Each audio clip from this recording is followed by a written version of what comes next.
In 1991, एक cup chai cost 50 paise. Today, the same cup costs you 15 rupees.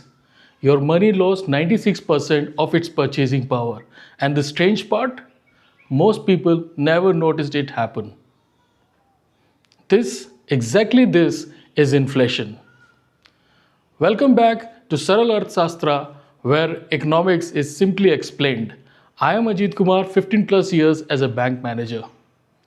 Today, I will show you exactly how inflation steals your savings while your account balance keeps growing, and the three things every middle class Indian must do to fight back. Look at this carefully. 1991, one cup of chai 50 paise. 1991 में 2 रुपए आपके पास होते थे. You would get 4 cups of chai with change. 2010, same chai 5 rupees, 10 times more expensive in 19 years. 2026, same chai 15 years, 30 times more expensive than 1991. Now ask yourself, did the chai change? No. Same milk, same tea leaves, same sugar. The chai is the same. आपका पैसा कम हो गया है. Your money got smaller. This is what inflation does. Slowly, every year it eats your money. You don't see it happen day to day, but over decades it transforms your savings into a fraction of what they were. So, what is inflation? Exactly. Inflation is the rate at which the general level of prices for goods and services rise over time. Don't memorize that sentence. Remember this instead. Inflation means the same 100 rupees buys less stuff next year than it does today. If inflation is 4%, then 100 rupees today buys what 96 rupees bought a year ago. Your money lost 4% of its strength. The opposite is deflation. When money becomes more powerful over time, India hasn't experienced sustained deflation in decades. So for our purposes, inflation only goes one way, up. How does the government measure inflation? They use something called the Consumer Price Index, CPI. The government picks a basket of goods and services that a typical Indian family buys and tracks the prices every month. What's in the basket? Food and beverages, about 37% of the weight. Housing, rent and utilities, around 20%. Transportation, education, healthcare, clothing, and so on. When food prices go up, onions, dal, rice, the CPI goes up. When fuel prices rise, CPI goes up. The basket is rebalanced every few years to reflect what households actually spend on. Each month, India's government publishes the new CPI number. The change from last year is what news headlines call the inflation rate. Right now, March 2026, India's CPI inflation is 3.4%. The Reserve Bank of India has set a target. Their medium-term inflation goal is 4%. They allow it to fluctuate between 2 and 6%. That's called the tolerance band. RBI just renewed this target until 2031. Same 4%, same band. So at 3.4% today, we are below the target. RBI considers this is a comfortable zone. They have room to think about cutting rates if growth slows. But there is the thing. Even at this comfortable 3.4%, your money is still losing value every single year. It's just losing value slowly. And slow loss compound over 20 years is devastating. Let me show you exactly how devastating. Let's say you save 10 lakh rupees today. You put it in your savings account at 3% interest. Inflation is 4%. After 1 year, you have 10 lakh 30,000 in the bank. But 10 lakh 30,000 buys what 9 lakh 90,000 bought a year ago. You're already poorer in real terms. After 5 years, your account shows 11 lakh 59,000. Sounds like growth. But adjusted for inflation, your money buys what 9 lakh 51,000 bought 5 years ago. You lost 49,000 in real value despite the account growing. After 20 years, the account shows 18 lakh 6,000. Looks great. But adjusted for inflation, it has the buying power of just 8 lakh 24,000 in today's money. You lost 1 lakh 76,000 in real terms over 20 years. Even while your bank balance kept going up. This is the silent theft.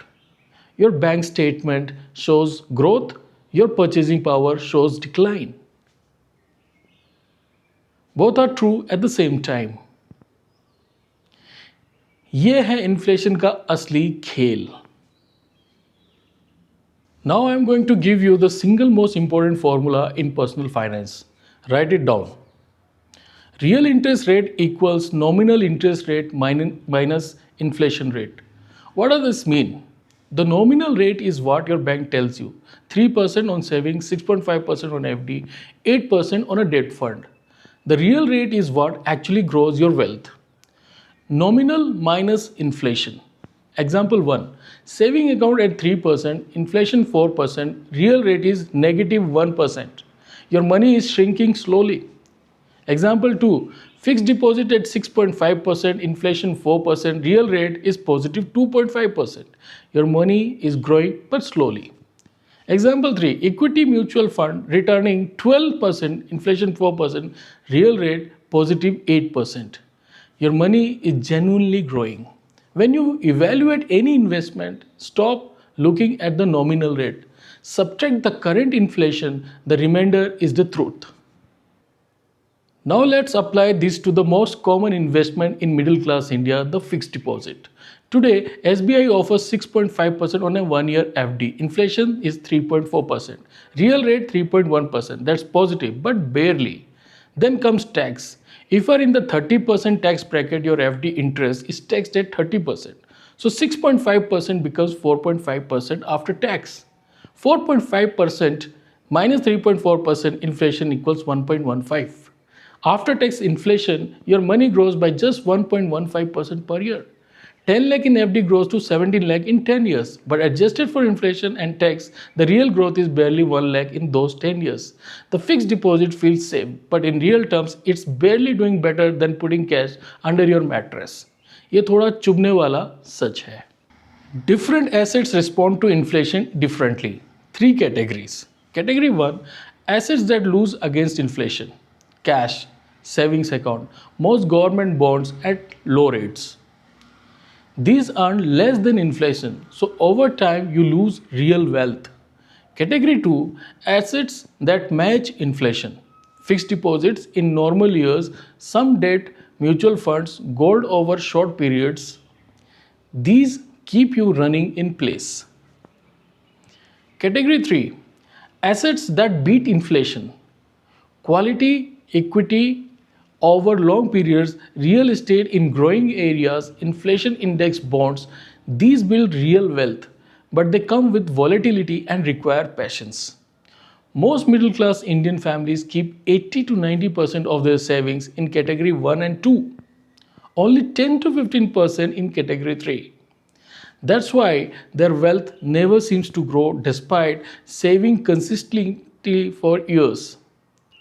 The wealthy don't earn 10 times more than you. They allocate to category 3 more aggressively. That's the difference. So, how do you actually beat inflation? 3 principles. 1. Accept some volatility. No asset that beats inflation grows in a straight line.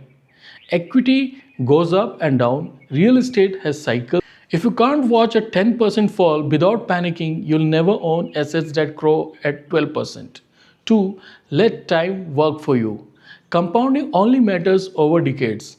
10,000 rupees a month invested at 12% for 20 years becomes 1 crore. The same amount over 5 years gives you only 8 lakhs. Time is the secret weapon. 3. Diversify across categories. Don't go all in on stocks. Don't keep everything in FD. Mix some safe, some growth oriented, some inflation has it. The exact mix depends on your age, your income, stability, your goals. ये सब मैंने अपनी personal finance review consultation में detail में समझाता हूँ. Link description में है. What should you actually do this week? 3 concrete actions. Number 1. Calculate your real interest rate on every saving you have right now. Open your bank's app, find the rate, subtract 3.4%. If you see negative numbers, that's a wake-up call. 2. Look at your asset allocation. Rough percentages. How much in savings? How much in FD? How much in equity? How much in real estate? If category 3 is below 20% and you are under 50, you have a problem. 3. Start ASIP, a systematic investment plan, in a low cost index fund this month. Every 5,000 rupees a month. The act of starting matters more than the amount. Compounding cannot begin until you start. 3 quick things before you go. First, I made a free PDF called Inflation Proofing Your Family's Money. Download it from saralarthsastra.com, link in description. Second, for a one-on-one personal finance review where I will calculate your real returns and design an asset mix for your situation. Book a free 15-minute discovery call on the website. Third, please subscribe and turn on notification. Next episode, how to actually read RBI's monetary policy statement like a banker does. Until then, stay informed, stay rational, stay in control. ये था सरल अर्थशास्त्र. मिलते हैं अगले episode में.